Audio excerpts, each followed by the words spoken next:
Cthulhu Jack.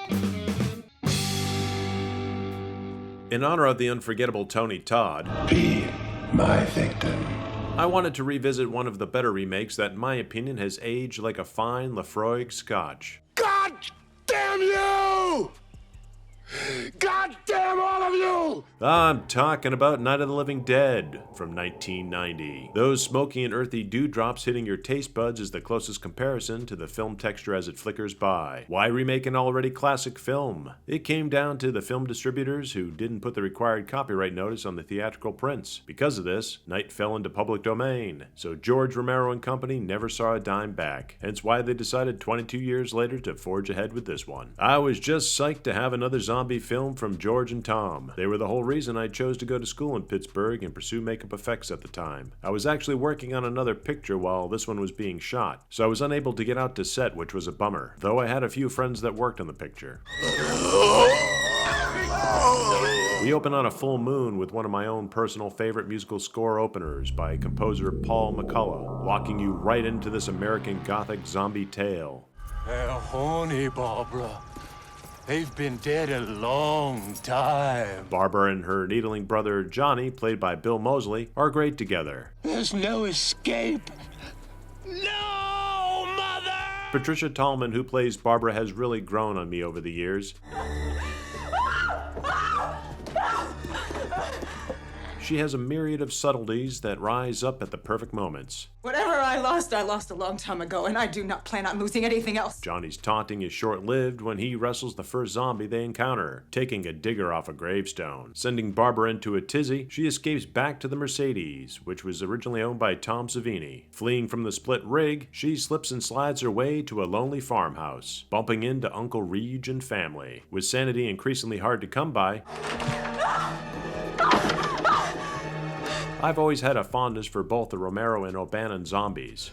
We could just walk right past them. We wouldn't even have to run. Each, I find, has their place.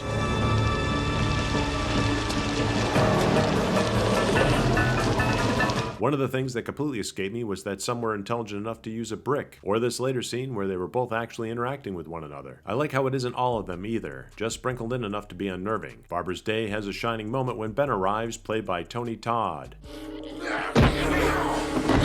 This was on Savini's Instagram after his passing. I was casting Ben for my Night of the Living Dead movie. Lawrence Fishburne had auditioned, Eric LaSalle had, and many more, but I wasn't satisfied. Tony Todd walks in and we gave him the script. He walks in 5 minutes later without the script, knew all his lines, and produced tears. I closed the book and said, "This is Ben." What's happening? I don't know. Nobody knows. Tony absolutely left nothing behind in this role. The only way to stop him, you gotta get him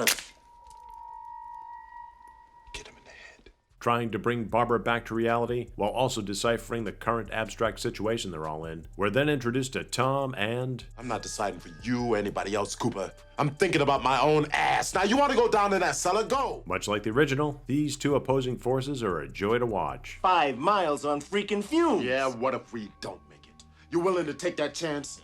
Besides, Evans City's a war zone, man. Cooper, played by Tom Towles, whose role in Henry Portrait of a Serial Killer is one for the record books. Tell her you're sorry.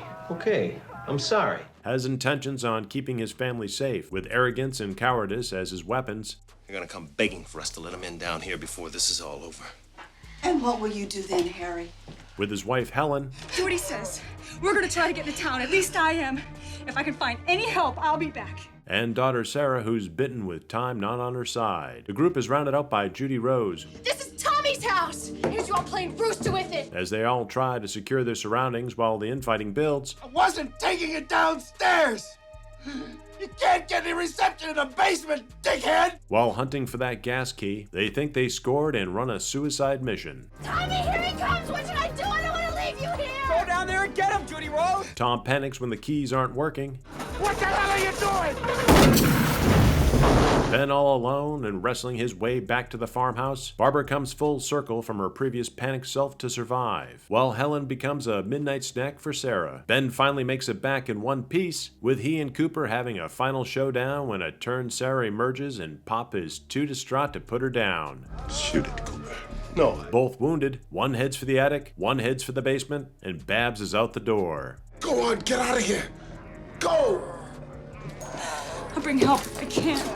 Having watched all the Walking Dead shows over the years, it's nice to revisit these zombies. Barbara doing this dance while now confronting them all sells her own inner fragility. Oh, God!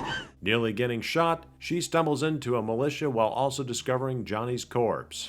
What in the name of Jupiter's balls are you doing out here alone, little lady? With a new day dawning, Having fun. Give me a break.